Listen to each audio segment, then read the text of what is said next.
Will everyone please sit down? We are calling the meeting to order at 8:33 a.m. on the 12th of January, 2021. Happy New Year, everyone.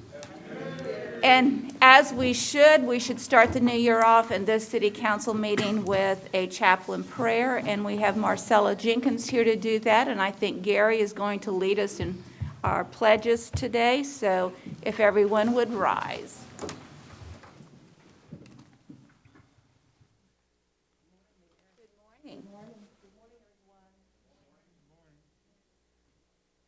Bow your head as I pray. Dear God, in the scriptures you have said the citizens ought to obey the governing authorities, since you have established those very authorities to promote peace and order and justice. Therefore, if I pray for our Mayor, Bernard Gunner, for the various levels of city officials, and in particular for this assembled council, I'm asking that you would graciously grant them wisdom to govern among the conflicting interests and issues of our times, a sense of welfare and true needs of our people, a personal peace in their lives and joy in their tasks. I pray for our police department as well as around this country that you will grant them wisdom to make wise decisions as they serve and protect our communities. I also ask you to protect them from all hurt, harm, danger seen and unseen. I pray, Lord, that you protect San Angelo and the entire world from the spread of COVID-19 as we turn and seek your face. I pray for the agenda set before our council today. Please give an assurance of what will please you and what will benefit those who live and work in and around our beloved city of San Angelo. This I pray in Jesus' name, amen. Will you join with me as we make the pledge? I pledge allegiance to the flag of the United States of America and to the republic for which it stands, one nation, under God, indivisible, with liberty and justice for all. I pledge honor to the Texas flag. Allegiance to thee. Let's start over on this. Okay, let's now do the Texas. Honor the Texas flag. I pledge allegiance to thee, Texas, one state, under God, one and indivisible. Thank you. Pretty well done. We got out of practice.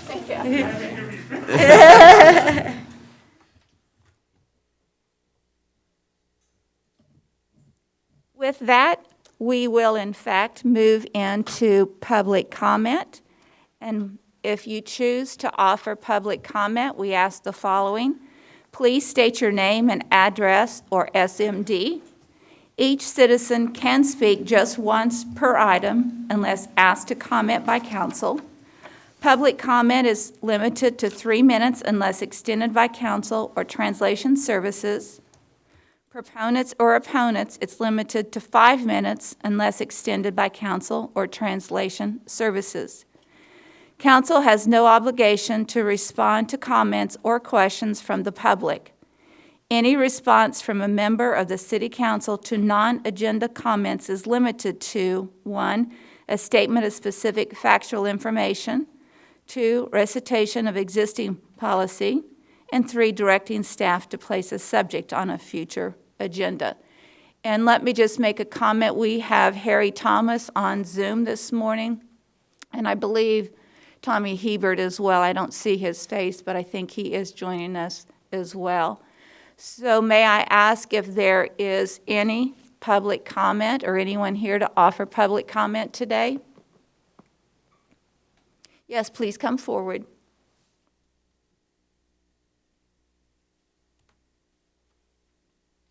Good morning, Jennifer Poppy, SMD 5. I was here at the last 2 council meetings regarding the outdoor lighting issue, ordinance change, and also the about the driving range lights in our residential neighborhoods in the Red Arroyo area. And I just wanted to give this handout to council, or maybe even my councilman. It's from the International Dark Sky Association, and this particular handout is on LED practical guide for lighting of LED lights. And since we are starting to see more LED lighting pop up in the city, this website and the International Dark Sky Association is a really good source of information about how to cut light pollution and light trespass down in municipalities. And I just wanted to give the handout to somebody. Teresa, who can she give the handout to? Or, yeah, Julia? That's all. Thank you very much. Thank you. Is there further public comment today? With none, I would just like to offer just a few comments in that I want to continue to message to everyone out there that certainly COVID is still with us. We've had a large week of new positive cases last week, but unfortunately, we also had a large number of deaths last week. And I want to encourage everyone to, first of all, go get tested. You don't have to have symptoms to get tested. We have a free testing site, and you may get tested with no symptoms. I encourage you to do that. If you have a family member that does have symptoms, I am asking that you seek medical advice, medical support. We have a lot of opportunities to impact how severe COVID becomes by the drugs that the medical professionals have today. So please react to your family, take care of your family, and respond as quickly as you can if you think you've been exposed or if you have symptoms. The quicker you seek medical help, the better you will be in the long run. Thank you. We will move on to the consent agenda. And I am going to recuse myself from item Q. But with that, I am going to start with Billy. Do you have any items that you'd like to pull? Mayor, I'd like to pull item H. Okay. Lane, do you have any items? Oh, ma'am. Lucy? Oh, I was going to pull H also. so Okay. good. And Tom? Tommy or Harry? No. Thank you. All right, so I'm going to ask that we approve the consent agenda with the exception of item Q and item H first. So may I have a motion to approve the consent agenda? So moved, Mayor. Any public comment? Oh, wait, I should ask for a second. Second. Second. Any public comment on consent agenda? With none, we will take a vote. All in favor of approving consent agenda items A through Q with the exception of Q and H. All in favor, say aye. Aye. With none opposed, consent agenda is passed. We will now move into item H. Consider a resolution to accept a non-competitive Texas Emergency Rental Assistance Program, TERAP grant from the Texas Department of Housing and Community Affairs, TDHCA, in the amount of $197,912.21 to extend rental assistance for households experiencing income loss due to COVID-19 related issues. Bob, thank you for being here. Yes, ma'am. Good morning. Good morning, Bob. I'm sure you felt like this agenda item might get pulled. We've been hearing the news. Brian Groves did a good job of sharing, through the media what was going on with this. But was this a grant that we had to apply for, or was it just given to us? This was very unique. It actually was offered to us as we have a program already in place with the first round of CARES Act funding. This is the second round, and it went to the states. And unusually, we're not authorized to compete for that funding through the states because we are an entitlement city. This was unique. They were approved by HUD to offer it to cities like us, and we accepted. We're going after it, so yeah. So when you say cities like us, could you... Entitlement cities. This is the same pot of money, CDBG funds that we have. We already have second round CDBG CV funds already. This is an addition to that. Okay. So with our funds that we got directly from the feds, we're going to create some other programs. So we're going to use this to continue the rental assistance. Do you have any idea, Bob, of the numbers? How many people Because we got some money, I think it's like $388,000 before for rental and utilities and things like that. Do we still, have we used all of that money? And then how many people We have or not. families were we able to assist with that? Well, we spent about half of that money already, so I don't know exact numbers in my head. I should have brought that with me, but I don't have that with me. So we spent actually more than half of funding we've already spent. So we've helped considerable amount of folks families who are in need, of course. So So since we still have some of that money, apparently the need, for the rental assistance, or either people didn't qualify that may actually have needed it. Are we going to look at putting any different guidelines in place? Because, to me, we need to use this money, and I know that there are people that need some assistance. And I just wonder if we can put some different guidelines in place so more people maybe could qualify that have a legitimate need. absolutely. Unfortunately, we won't be able to. These are state. It's a state program. We're going to use their program design.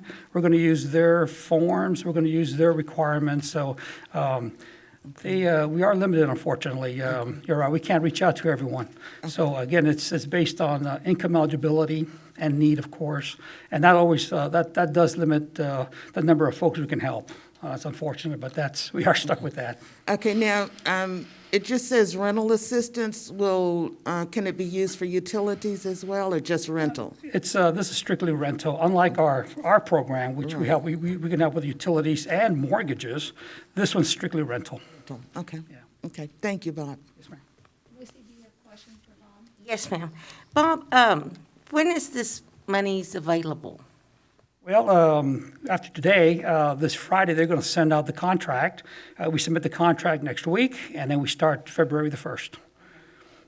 Now, here's the thing, it will extend it to 6 months. For example, if you have not had assistance already, we can help you for 6 months. If we already helped you with 3 months, we can add 3 more months. So that kind of helps a little bit. Yes, definitely. What is the income that you based it on? What amount? Yeah, that's it's set at 80% AMI, which means it's area medium income.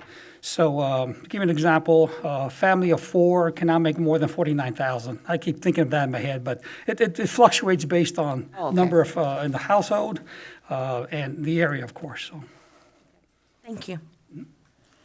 May I have a motion for approval on item H? So moved, Mayor. And seconded by Lucy. Any public comment? With none, we'll take a vote. All in favor, say aye. Aye. Any opposed? Motion passes 7-0. Item Q is second reading of an ordinance providing for the abandonment of approximately 7,200 square feet, 0.165 acres of alley right-of-way located north of East Washington Drive between South Chaburn Street and Orient Street, and I will not be voting on this item. But may I have a motion for approval? So moved. A second by Lane. Any public comment? With none, we'll take a vote. All in favor, say aye. Aye. Aye. Thank you. Motion passes 6-0. That completes the... No, Terry pulled L's, didn't he? No, he didn't. Did you pull L, Harry? Harry didn't pull anything, Mayor. Thank you very much. These masks, it's hard to hear. So we will now move into the regular agenda.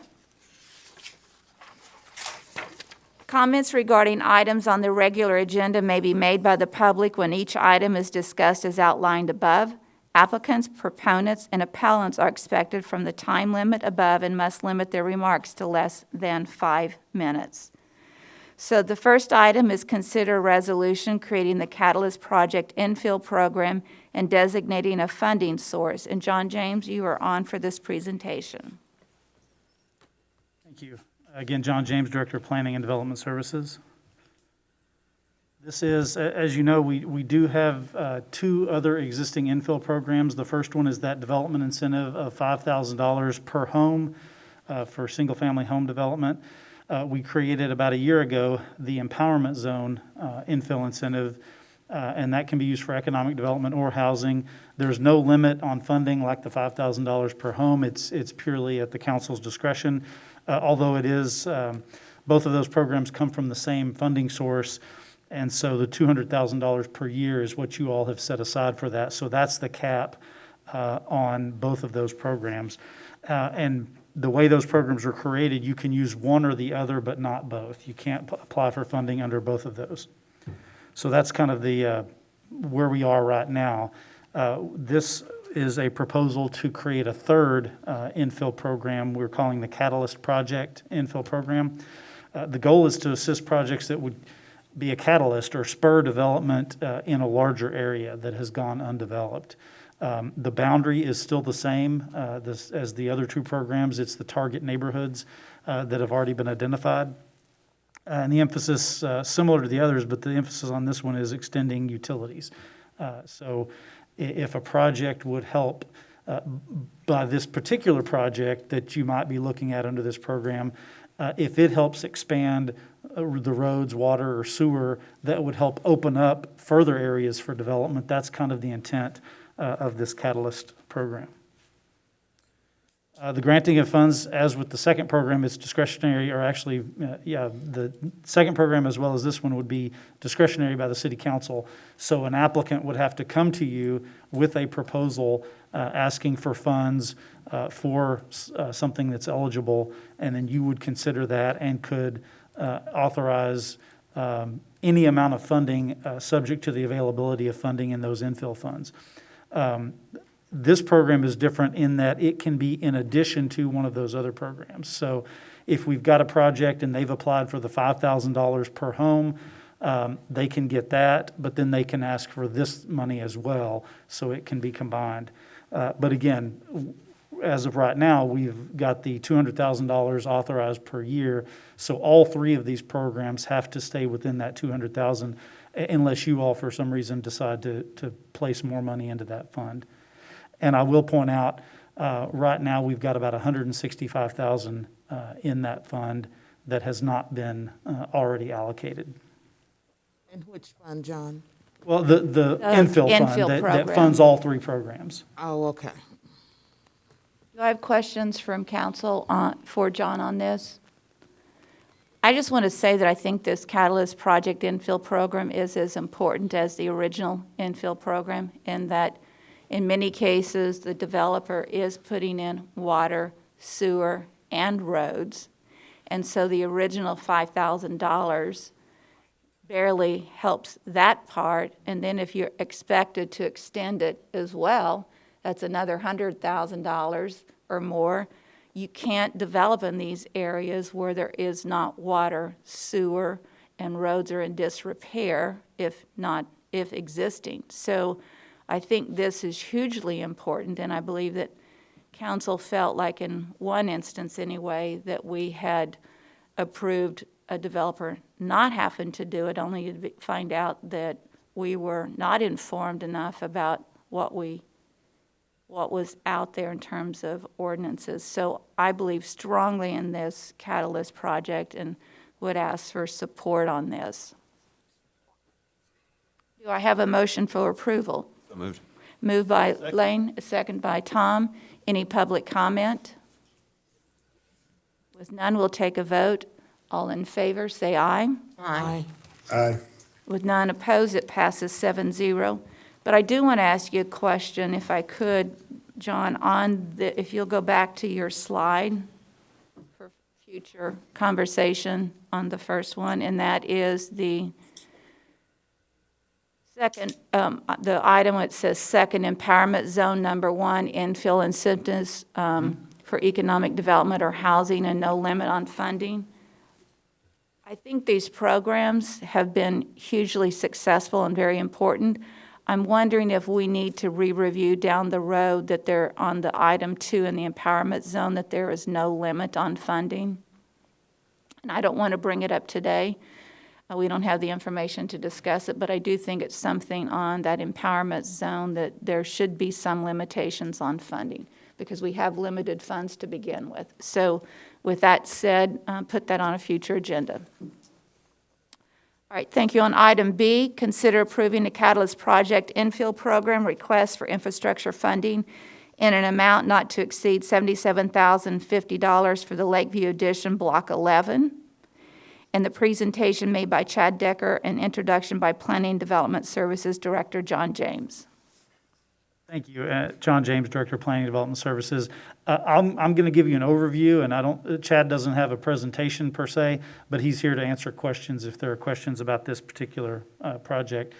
This is a request for funding to extend water and sewer lines as required by our development ordinances. This is a case, well, I'll show you in a second on the map. It's the Lakeview Addition Block 11. These lines do not serve the subject development, so their property is served by the lines that already exist. But under our ordinances, if you develop a property, you have to extend the lines beyond your property to the next property, and that's the way, as one property develops, they extend the lines to the edge, allowing the next property to develop, and they extend it, and so that's how development occurs. And so if a particular development isn't required to extend those lines, that then increases the subsequent costs for development on down the line, and in some cases can actually discourage that development because they're not only then putting in their infrastructure, but they're having to extend lines to get out there. So that's the rationale for that in the ordinance. This estimated cost here, this was the original estimated cost, but I've got updated figures here. They got us just in the last couple of days some updated figures.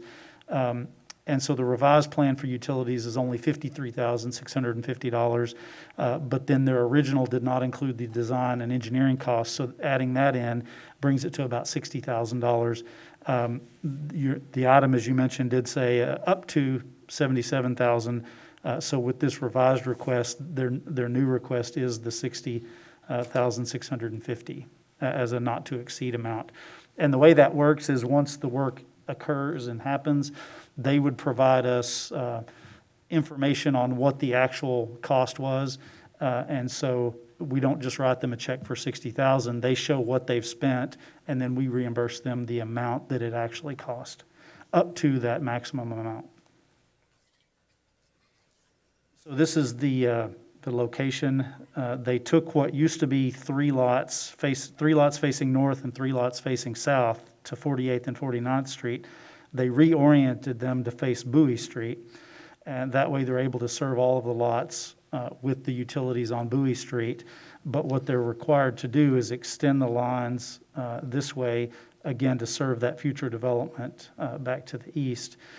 And so just real quick about the revision they made, they will be extending water lines down 49th Street and 48th. They had originally proposed to extend sewer lines along each of those streets as well. What they've decided to do now is run the sewer line down the alley in the middle. So instead of 2 sewer lines, they've only got 1. But that still does extend it for that future development and meets our ordinance requirements. But that's why their request is slightly less now. This is just the final plat showing those lots and how they were created. Again, that's an overview. I'll just comment that, as you know, the funds are limited. We have about $165,000 now.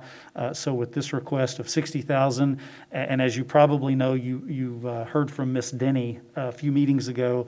She has come back with a revised proposal that will be on the next meeting. And that's about, I think, around $80,000 of a request. So I know part of the discussion with her original request was, well, how much funding do we have available total? And so you might just have that in the back of your mind in terms of how much funding is available.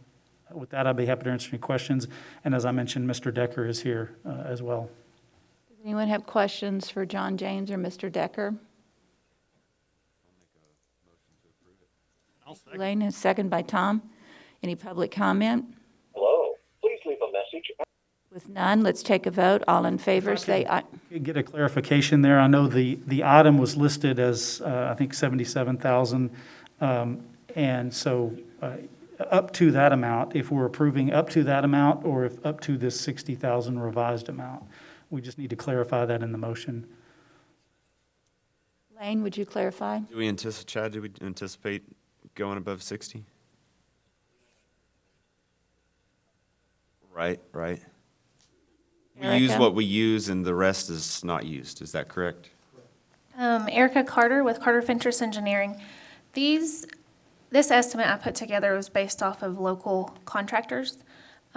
While I don't see it going above that, it's changing every day. So, I'll make the motion to go up to 77, not to exceed that, and y'all can use what that y'all would need. definitely cover it, yes. Yeah. Thank you, Lane. And I will that, second that. second by Lane. Tom. Any public comment? With none, we'll take a vote. All in favor, say aye. Aye. None opposed, motion passes 7-0. Item C will be tabled to the next city council meeting, so we will move on to item D. Consider items related to the Chadburn Street project. 1, consider approving change order number 1 to the agreement with Tyzac Concrete Incorporated, reducing the total contract amount by $1,202,455.88, and authorizing the city manager to negotiate and execute all related documents. And 2, consider allocating contingency funding in the amount of $768,995 and authorizing the city manager to negotiate and execute all related documents. Rick? So this, council, is a follow-up item of one you've already considered recently. If you recall, the picture on the screen is the scope of the project that we awarded a little while back to Tyzac. At that time, you instructed us to make a change order to look at a reduction in the project to reduce the cost associated with that. So just to clarify, once again, it's from the Chadburn Bridge from the river headed north to the intersection at Beauregard.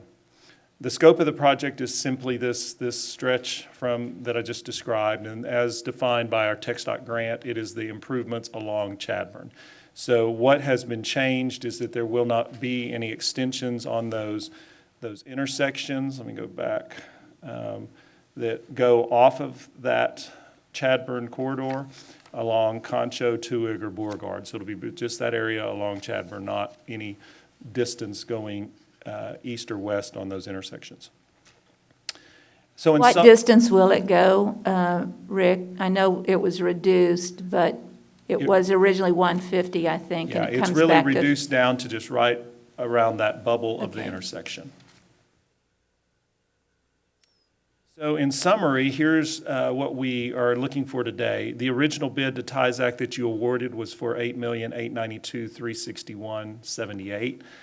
We worked with them for reducing that cost and scope. And so the proposed change order before you today is to reduce the contract by $1,202,455.88. That would bring their contract down to $7,689,905. We will want a contingency with this project, as with any, and especially in this case where you're dealing with unknowns sometimes under the street. So our typical is 10%, so you'll see the 10% contingency that is not held in the contract. That is held by the city for us, this group, to decide if there's something that we need to use that on. So it's 10%, which is the $768,990, which is $5 off from what was posted on the agenda, so we'll need to correct that. And that would leave a remaining $432,771 that would be returned back to the street bond fund. So if we don't use all the contingency, then those dollars can also go back to the street bond fund if they're unused. That's it in a nutshell. We're here to answer any questions if you have any. Do I have questions from council? Just on a side note, this is scheduled, if you approve these two today, then they're scheduled to start today. Any questions? Any comments from council? No pressure from Rick right there. Yeah. None whatsoever. With none, may I have a motion for approval? So moved. So moved by Tom, seconded by Lane. Public comment? Yeah, we do need approved as presented to make sure that that change from the agenda is incorporated. So moved, as presented. As presented. City comments on anything as presented? With none, we'll take a vote on the items as presented. All in favor, say aye. Aye. Any negatives? No, so that's a 7-0 vote. We will now move into item E. First public hearing and introduction of an ordinance amending the budget for the fiscal year beginning October 1, 2020, and ending September 30th, 2021 for capital items, grants, and projects. Tina, you are on. Mayor, Tina Deersky, Director of Finance, I have a budget amendment for you today. The first one is for general equipment. This is to purchase a truck in the Fairmount Cemetery Fund, $45,000. Next is for capital improvements within the Civic Events Fund. You did approve those projects at your last meeting in the amount of $227,000. Third is budgeting for some excess building permits revenue in the amount of $68,388, and that will be used to for upfront software costs for years 1 and 2 of their Evolve contract, which is their software system. These next two are just kind of cleanup within the water capital funds. We're budgeting for the revenue basically from the Type B sales tax or COSA-DC that will cover the costs involved with West Texas Water Partnership, roughly $500,000 for the Fort Stockton Holdings, and then the other 200 is just kind of what we budget every year for any expenditures that come up with that project. Next is a transfer from the water fund to the debt service fund. Again, this is just cleanup in the way that we are accounting for those debt service payments. This $15,000 within solid, KSAB, Keeps an Angelo Beautiful, and that is for the household hazardous waste event that already occurred. The solid waste fund is going to fund that $15,000. Next is grant revenue for dispatch software, $22,859, budgeting for both the city side and the county side.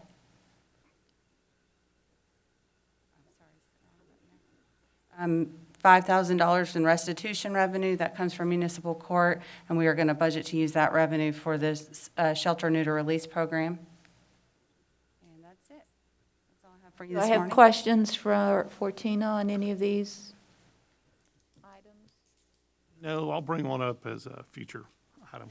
We'll go ahead and vote, but I'll Then would you like to make a motion, Tom? approved as presented. Okay. Cover it all. Second by Lucy. Any public comment? With none, we'll take a vote. All in favor, say aye. Aye. With none opposed, motion passes 7-0. Mayor There- Gunter, Yes, before we ma'am. move on, could we go back to item C? Because that was noticed in the newspaper, we would like to take an official vote to table that to the next meeting. May I have a motion to table item C to the next meeting? So moved. Thank you, Billy. Second? Second by Lane. Any public comment? With none, we'll take a vote. All in favor, say aye. Aye. None opposed, motion passes 7-0. There will be no closed session. And the follow-up and administrative issues, announcements and consideration of future agenda items. Obviously, I asked that we do one on the empowerment zone, no limited funds as a future agenda item. And Tom, you had something? You know, the household hazardous waste, I think that thing filled up before I could even get there. So I don't know if we could look at doing that again. Those things appear to be very successful. I do understand it costs us like $15,000. I don't know how those funds go, but I think those things work really, really well. And so I'd love to see That would be a somebody good idea. pursue So can we take- potentially doing that again. Okay, so we need If the funds to are there. take a look and find if there's some available resources somewhere. I'm not sure where that somewhere would be, but if we could start taking a look at that to support that need, that would be I great. think we could sell tickets to it and it would pay for Okay, there you itself. go. How about that? What did he say? Maybe we could sell tickets to it. $1 a Brenda, vehicle. just real quick, this is Harry. Yes, Harry? We're going to try to do that again through Keeps an Angelo Beautiful, but the spring item is probably going to be tires, electronics, and shredded paper. And that's probably going to happen in the last Saturday in April or the first Saturday in May. We may be looking at household hazardous waste take back because we know it's a big problem. We probably were only able to get about half or a little over half of the people when we did it in the August timeframe. So we are going to look at this. We're going to continue to work at it to try to see additional funding sources outside of the city. But we'll continue to try to work with this. Are you able to put on any fundraisers to help support the need? What was that, Brenda? Are you going to have the ability to put on any fundraisers to help support the need? Right. And one of the things we've talked with Shane and Jeremy about is the solid waste fund and try to get some dollars from that. But we are also looking at funding from other sources. The Health Foundation, the Area Foundation, the Bunyard Foundation, the Kickapoo Foundation, some DOT funding. And I think what we're going to see is that they're going to be willing to help fund these types of take-back programs so that citizens have the opportunity to get rid of this stuff. Okay, thank you for that. Does that answer your questions, Tom? Absolutely. Okay. And, Any other future agenda items from council at this point? Then our next meeting will be next Tuesday, which I believe is the 19th. And we will see you at 8:30 in the morning. And with that, may I have a motion for adjournment? so moved. Second by Lane. All in favor, say aye. Aye. Aye. Meeting is adjourned. Thank you very much.